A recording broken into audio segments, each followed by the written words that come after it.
During Christmas dinner, my mother brought out old photo albums to show my fiancé. He went pale and whispered, "Don't you see it?" I was confused. See what? When he finally showed me what he'd noticed in those family pictures, I realized my entire childhood had been built on a lie that could destroy everything I thought I knew about myself. The plan was foolproof. Bring Dylan home to Willowbrook for Christmas, let him meet the chaos that is my extended family. Survive 3 days of holiday traditions without anyone embarrassing me too badly. And hopefully earn my grandmother's approval before she passed judgment on my life choices. Again, I'm Natasha, I'm 30, and until that Christmas, I genuinely believed I had my life figured out. Marketing director at a boutique agency in Portland, gorgeous fiancé who proposed on a beach in Malibu 6 months earlier, healthy relationship with my parents, and a 5-year plan that actually seemed achievable, the kind of life that looks effortless on social media but actually requires color-coded calendars and an unhealthy addiction to productivity apps. Dylan had been nervous about this trip for weeks. He's naturally introverted, the kind of person who recharges in quiet spaces and prefers deep conversations over small talk. My family, on the other hand, operates like a traveling circus that never learned the concept of indoor voices. They mean well, they really do, but they express love through volume, opinions, and an alarming amount of physical contact. I'd warned him, but nothing really prepares you for the Henderson family experience. We'd been together for 2 years, living together for 1, and engaged for 6 months.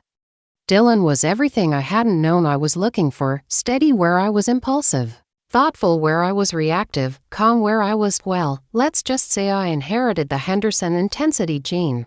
He worked as a software architect for a renewable energy company, which my environmentally conscious family would love, and he had this way of listening that made everyone feel heard. I knew they'd adore him once they got past their initial overwhelming enthusiasm. The drive from Portland to Willowbrook takes about 4 hours on a good day. December 23rd was not a good day. We hit snow about an hour outside the city, the kind of wet, heavy snow that turns highways into parking lots and makes everyone forget how to drive.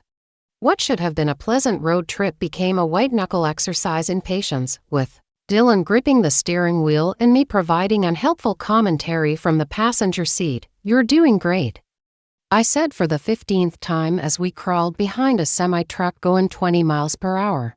My dad always says the key to winter driving is to go slow and leave plenty of space between cars. Dylan finished, smiling despite his obvious stress. "You've mentioned that several times. Sorry, I get chatty when I'm nervous." "You're nervous? I thought I was the one who should be nervous." "We're both allowed to be nervous. This is a big deal. First Christmas together, meeting the extended family, my grandmother finally getting to judge whether you're worthy of the Henderson legacy." I was joking, mostly. Grandma Evelyn had strong opinions about everything, especially the men her granddaughters brought home. She'd made my cousin Rachel's ex-boyfriend cry during Thanksgiving dinner 3 years ago, though in fairness, he had been a cryptocurrency day trader who wore leather pants to family functions. Dylan laughed, the tension in his shoulders easing slightly. "No pressure at all. She's going to love you. They all are. You're like the perfect guy. Stable job, no visible tattoos, you've never been arrested. And you actually listen when people talk. You're basically a unicorn." Those are pretty low standards. You haven't met my ex-boyfriends. We finally pulled into my childhood driveway at 6:47 p.m., just as the snow was beginning to taper off. The house looked like something from a Christmas card, 2-story colonial with white trim, covered in about 3 feet of fresh snow, with warm yellow light glowing from every window. My mother, Caroline, had outdone herself with the decorations, wreaths on every window, garland wrapped around the porch railings, and enough twinkle lights to be visible from space. She took Christmas seriously. July seriously. Actually, she started planning the next Christmas sometime around New Year's Day, before we could even get our bags out of the trunk. The front door flew open and my entire family spilled onto the porch like they'd been waiting by the window, which they probably had been. Natasha, my mother, practically launched herself down the snowy steps, arms spread wide. wearing the kind of Christmas sweater that probably violated several laws of physics. Behind her came my father, Richard, grinning broadly and already reaching for our luggage, then my brother Tommy with his wife Jessica and their twin boys, followed by my sister Amy and her girlfriend Zoe, and finally Grandma Evelyn, moving more slowly but with the regal bearing of someone who expected the world to wait for her. "Mom, be careful on the ice," I called out, but she was already wrapping me in the kind of hug that reorganizes your internal organs. "Oh honey, you look wonderful, and this must be Dylan." She released me and immediately turned her attention to my fiancé, who was standing there looking slightly overwhelmed by the Henderson family's approach to hospitality. "We've heard so much about you. I'm Caroline, and I'm so excited to finally meet you properly." Dylan handled it perfectly, accepting Caroline's enthusiastic hug and managing to seem genuinely pleased rather than terrified. "It's wonderful to meet you too, Mrs. Henderson. Thank you so much for having me. Oh, please, call me Caroline, or Mom if you're feeling brave." She winked at him, and I could already see him relaxing. My mother has that effect on people. She's like human Xanax, if Xanax wore Christmas sweaters and had opinions about everything. The next few minutes were a blur of introductions, hugs, and the controlled chaos that defines every Henderson family gathering. My father immediately commandeered Dylan for a conversation about his car, a hybrid that my environmentally conscious dad approved of immediately. Tommy and Jessica's 8-year-old twins, Max and Leo, began rapid-firing questions about whether Dylan played video games and if he knew how to build robots. Amy and Zoe hung back slightly, offering warm smiles and normal human greetings that didn't involve immediate physical contact. And then there was Grandma Evelyn. At 78, my grandmother was still a force of nature, silver hair pulled back in a perfect chignon, wearing an elegant navy dress that probably cost more than my car payment, and carrying herself with the kind of poise that comes from 7 decades of never doubting your own opinions. She approached Dylan with the measured pace of a general inspecting troops. "So you're the young man who's convinced my granddaughter to settle down," she said, extending one perfectly manicured hand. Her voice carried the slight accent that hinted at her childhood in Boston, back when people took diction classes and cared about such things. Dylan took her hand gently and gave a slight bow that somehow managed to be respectful without being ridiculous. "Yes, ma'am. Though I think she's the one who convinced me." Grandma Evelyn's eyebrows rose slightly, not in surprise, but in what I recognized as approval. The correct answer to her implicit challenge was always to deflect credit back to the Henderson woman in question. Dylan had passed the first test without even knowing there was a test. "Interesting," she murmured, her sharp blue eyes studying his face with the intensity of someone reading a particularly complex legal document. "We'll talk more later." That should have been ominous, but Dylan just smiled and said, "I look forward to it." By the time we got our bags inside and settled in the guest room upstairs, it was nearly 8 o'clock, and the house smelled like heaven. Caroline had been cooking for what appeared to be several days straight. The dining room table groaned under the weight of enough food to feed a small army, and she was still pulling things out of the oven. "Mom, how many people are you expecting?" I asked, surveying the spread.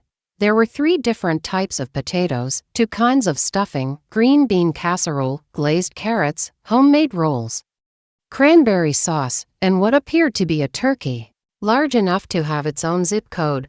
"Just the family," she said innocently, as if just the family didn't include my Uncle David and Aunt Linda, who were driving down from Seattle with their 3 kids, plus my cousin Rachel and her new boyfriend, plus Mrs. Peterson from next door whose children couldn't make it home this year. Dylan was standing in the doorway, taking in the scene with the expression of someone who'd just realized he was about to participate in a friendly military operation. "This is incredible, Caroline. How long have you been cooking?" "Oh, just since Tuesday," she said casually, like spending 4 days preparing Christmas dinner was perfectly normal. "I love having everyone here. It's what Christmas is all about." The evening passed in the kind of beautiful chaos that I'd grown up with but sometimes forgot how to appreciate. We played board games that devolved into good-natured arguments about the rules. Uncle David told the same stories he told every year, but somehow they were still funny. The twins convinced Dylan to help them build an elaborate Lego spaceship that took over most of the living room floor. Amy and Zoe taught everyone a card game they'd learned from Zoe's grandmother, which involved a lot of shouting and accusations of cheating. Dylan fit in seamlessly, which shouldn't have surprised me but somehow did. He listened to Uncle David's fishing stories with genuine interest. He let the twins explain the intricate backstory of their Lego universe without once checking his phone. He complimented Caroline's cooking with the kind of specific appreciation that showed he was actually paying attention to what he was eating. He even managed to hold his own in a political discussion with Grandma Evelyn, which was like surviving hand-to-hand combat with a particularly articulate velociraptor. By the time we all finally headed to bed around midnight, I was feeling cautiously optimistic. Christmas Eve and Christmas Day stretched ahead of us, full of traditions and more family arriving and the usual Henderson family drama, but Dylan had already passed the most important test. He genuinely liked my family, and more importantly, they genuinely liked him. See, I whispered as we settled into the guest room bed, listening to the house creaking around us as everyone settled in for the night. I told you they'd love you. They're wonderful, he whispered back, and I could hear the smile in his voice. Your mom might be the warmest person I've ever met. And your grandmother is terrifying in the best possible way. She liked you. I could tell. You passed the Dylan worthiness assessment. There was an assessment. There's always an assessment. But you did great. Tomorrow's going to be perfect. Christmas Eve dawned bright and clear, with that particular quality of winter light that makes everything look like it's been dusted with glitter. The snow had stopped during the night, leaving behind a pristine white landscape that even the twin snow fort construction couldn't diminish. Caroline was already in the kitchen by the time I stumbled downstairs at 7 a.m. Wearing my childhood bathrobe and in desperate need of coffee. Morning, sweetheart, she said cheerfully, as if she hadn't been awake since 5 a.m. basting the turkey and checking on 17 different side dishes. Coffee's fresh. How did you sleep? Like the dead. That guest room mattress is still the most comfortable bed in the world. I poured myself a large mug of coffee and leaned against the counter, watching her work. Caroline cooked the way other people conducted orchestras with precision, passion, and an almost supernatural ability to keep track of multiple moving parts simultaneously. Where's Dylan? Still sleeping, or pretending to sleep while he mentally prepares for another day of Henderson family intensity. Caroline laughed. He's handling it beautifully. Your father spent an hour talking to him about hybrid engines last night. And Dylan actually seemed interested. Dylan's good at being interested in people. It's one of his many superpowers. Well, I like him. He's steady, grounded, after some of the boys you've brought home. She trailed off diplomatically. You can say it. My track record with men has been questionable at best. I prefer adventurous. You were figuring out what you wanted. I was attracting disaster and calling it romance, but look how it turned out. Sometimes you have to date the wrong people to recognize the right one. The rest of the morning passed in the comfortable rhythm of Christmas Eve preparation. More family arrived, Uncle David and Aunt Linda with their chaos of children, Rachel with her new boyfriend Trevor who seemed nice but nervous, Mrs. Peterson with a casserole and stories about her grandchildren. The house filled with voices and laughter and the kind of organized chaos that happens when you put 15 people in a space designed for 6. Dylan moved through it all like he'd been part of the family for years. He helped Uncle David set up the extra tables in the living room. He entertained the younger cousins with card tricks I didn't know he knew. He spent an hour listening to Mrs. Peterson's stories about her late husband and somehow made her laugh until she cried happy tears. Where did you find him? Rachel whispered to me as we watched Dylan patiently help her 6-year-old son Lucas with a jigsaw puzzle. And does he have any brothers? Portland coffee shop. And sadly no, he's an only child. Of course he is. All the good ones are either taken or extinct. Christmas Eve dinner was a production worthy of Broadway. Caroline had outdone herself, and the dining room looked like something from a magazine. Candles, good china, cloth napkins, and enough food to feed everyone twice over. We squeezed around the expanded table, chairs borrowed from throughout the house, everyone talking at once and passing dishes and complimenting Caroline's cooking. Grandma Evelyn sat at the head of the table like the benevolent dictator she'd always been, holding court and offering commentary on everything from the political situation to the quality of the cranberry sauce. Dylan was seated to her right, which was either an honor or a strategic position for maximum interrogation potential. "Dylan," she said during a brief lull in the conversation. "Natasha tells me you work with renewable energy." "Yes, ma'am. I'm a software architect for a company that develops management systems for solar and wind farms." "Interesting. And what drew you to that field?" I watched Dylan consider his answer, recognizing the look he got when he was thinking something through carefully. "I wanted to work on something that mattered, something that would still matter 50 years from now." Grandma Evelyn nodded slowly. "A practical idealist. I approve. Too many young people today want to save the world without understanding how the world actually works. I figure if you're going to try to save the world, you might as well get paid for it." She actually laughed at that, a sound like silver bells that made everyone at the table turn to look. Grandma Evelyn's approval was not easily won, and Dylan had just scored major points. The evening wound down with Christmas carols around the piano. Aunt Linda played while everyone else sang along with varying degrees of talent and enthusiasm. Dylan surprised everyone by having a beautiful baritone voice and knowing all the words to songs I was pretty sure they didn't teach in public school anymore. "Hidden talent number 47, I whispered to him during a particularly ambitious attempt at O Holy Night. "I may have mentioned I sang in choir in college." "You definitely did not mention that. I'm saving some mysteries for after we're married." By the time we headed upstairs for the night, I was feeling the kind of deep contentment that comes from being surrounded by people you love who are all getting along.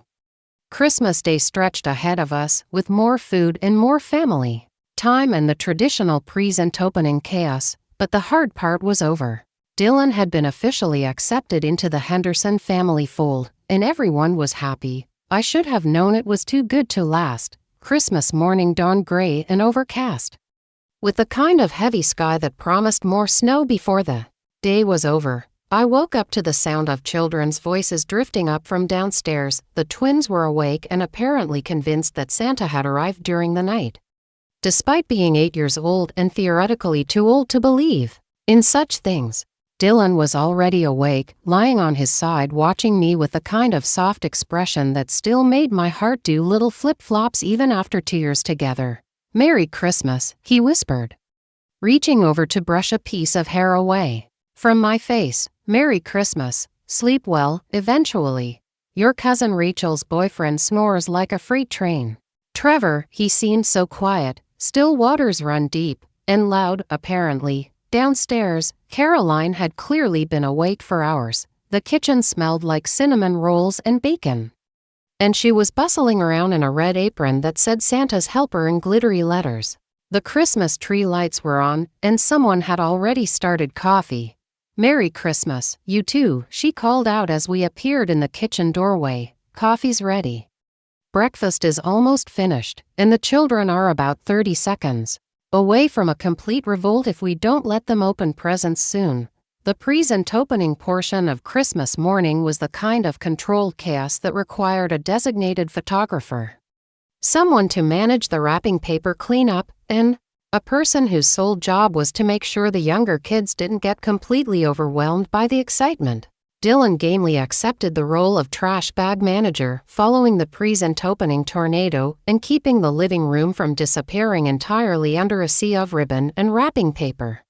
I watched him navigate the madness with the same easy grace he'd shown all weekend, and felt that settled feeling you get when you know you've made the right choice about something important. This was what I wanted, this chaos, this warmth, this sense of belonging to something larger than myself, and I wanted it with Dylan. After presents came the marathon cooking session for Christmas dinner. Caroline had recruited anyone who could hold a knife or operate a can opener, and the kitchen became a symphony of chopping and stirring and basting. Dylan found himself assigned to mashed potato duty. which he approached with the same methodical precision he brought to everything else.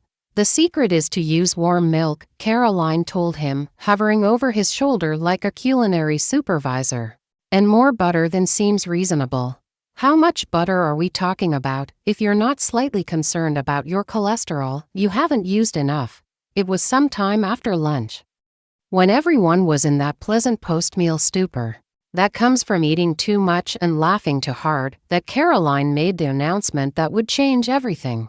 "Oh," she said, as if the thought had just occurred to her, though I suspected she'd been planning this moment all day. "Dylan, you haven't seen the family photos yet. We have to fix that right now." I groaned internally. The photo album ritual. It was a Henderson family tradition that every new boyfriend, girlfriend, or significant other had to endure at least once. Hours of baby pictures, awkward school photos, and family vacation memories that seemed hilarious to us but were probably deeply boring to anyone who hadn't lived through them. "Mom, he doesn't need to see every embarrassing photo from my childhood." "Of course he does. He's going to be part of the family. He needs to understand the full scope of what he's signing up for." Dylan, because he was a good sport and because he genuinely seemed to enjoy my family's particular brand of chaos, smiled and settled onto the couch next to Caroline as she disappeared into the hallway closet where she kept the photo albums. All 12 of them. "This might take a while," I warned him. "She's very thorough. I don't mind. I want to see little Natasha." "You're going to regret saying that." Caroline returned with 3 thick albums balanced in her arms and settled next to Dylan with the enthusiasm of someone about to share a particularly good piece of gossip. "Now, this first one starts when Natasha was about 6 months old," she began, opening to the first page. "Look at those curls. She was such a beautiful baby. And here she is taking her first steps. She was only 10 months old. Can you believe that?" Dylan made all the appropriate noises as Caroline flipped through page after page of baby photos, toddler pictures, and awkward school portraits. I'd seen these pictures literally hundreds of times, so I wasn't really paying attention. Instead, I was watching my cousin Tommy try to explain the rules of some complicated card game to Uncle David, who was pretending to understand but clearly had no idea what was happening. But then I noticed that Dylan had gone very still beside Caroline. They were looking at photos from what appeared to be the early 2000s. I was probably around 8 or 9, all gap-toothed crins and uneven pigtails. It was a section one particularly hated because it documented the unfortunate period when my mother thought it was cute to dress me and Amy in matching outfits for every family gathering. "Oh, this is one of my favorites," Caroline was saying, pointing to a large group photo. "This is from the family reunion at Lake Clearwater. We rented that big cabin for a whole week. Natasha was about 8 here, I think. Such a wonderful trip. The kids had the best time." Dylan was staring at the photo with an intensity that made me look more closely. It was just a typical family reunion picture. About 20 people crowded together on the cabin's front deck, everyone smiling at the camera, arms around each other, the lake visible in the background. The kind of photo that ends up in Christmas cards and gets displayed on refrigerators for years afterward. "Dylan," I touched his arm gently. "You okay?" He didn't answer immediately. Just kept staring at the photo. His face had lost all color, and I could see his hands trembling slightly. "Caroline," he said quietly, his voice carefully controlled, Could I look at that album for a minute?" Something in his tone made the entire room go quiet.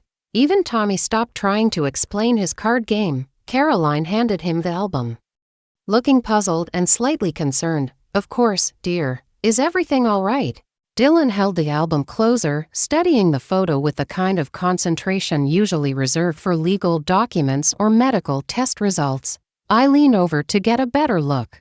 But I didn't see anything unusual, just the same family reunion picture I'd looked at hundreds of times, my extended family at their absolute most Henderson-ish, captured in all their loud, chaotic glory. "Don't you see it?" Dylan whispered, so quietly that only I could hear him. "See what?" I whispered back, genuinely confused.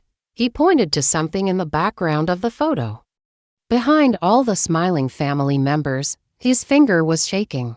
And that's when my perfect Christmas began to unravel. thread by thread, until everything I thought I knew about my family, about myself, lay in pieces around me like broken ornaments.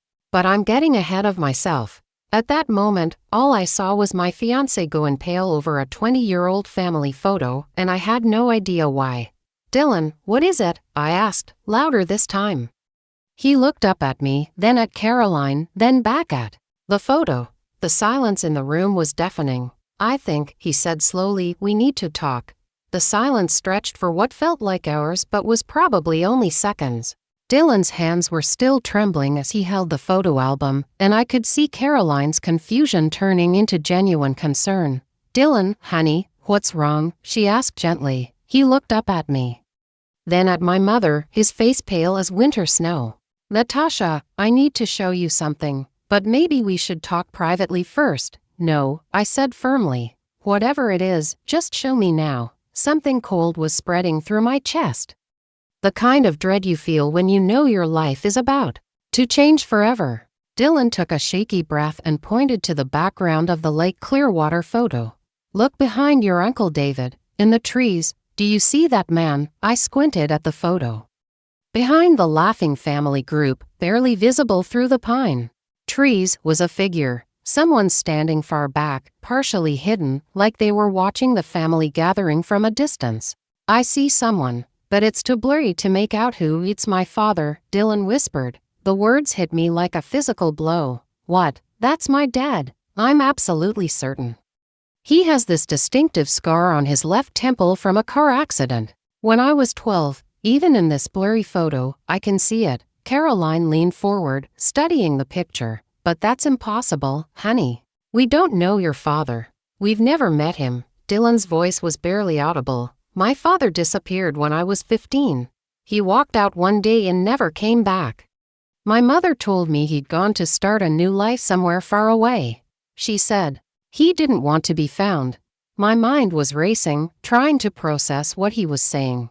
"Dylan, this photo is from 2003. You would have been 17. 2 years after he disappeared." His hands were shaking harder now. "Natasha, my father didn't just vanish. He was there. At your family reunion. Watching your family." The room had gone completely silent. Even the twins had stopped their chattering. "But why?" I whispered. "Why would your father be at our family reunion?" Dylan looked directly at me, and I saw tears forming in his eyes. I think he might be your real father." The words hit the room like a bomb. Caroline gasped audibly. Grandma Evelyn's teacup rattled against its saucer. "That's ridiculous," Caroline said quickly, but her voice was shaky. "Richard is Natasha's father. He was there when she was born. I should know." But Dylan was already flipping through the album, studying other photos with desperate intensity. "Look at this one from when Natasha was 10, and this one from her 16th birthday." He pointed to the backgrounds of several photos. "He's in multiple pictures, always in the background, always watching." I stared at the photos with new eyes, and my blood turned to ice. The same figure. The same lurking presence in the shadows of my childhood memories. How had we never noticed? "Natasha," Dylan said softly, "I think your father and my father are the same person. I think we might be half-siblings." The photo album slipped from Caroline's hands and crashed to the floor. Everything I thought I knew about my life shattered. In that moment, and Christmas would never be the same again.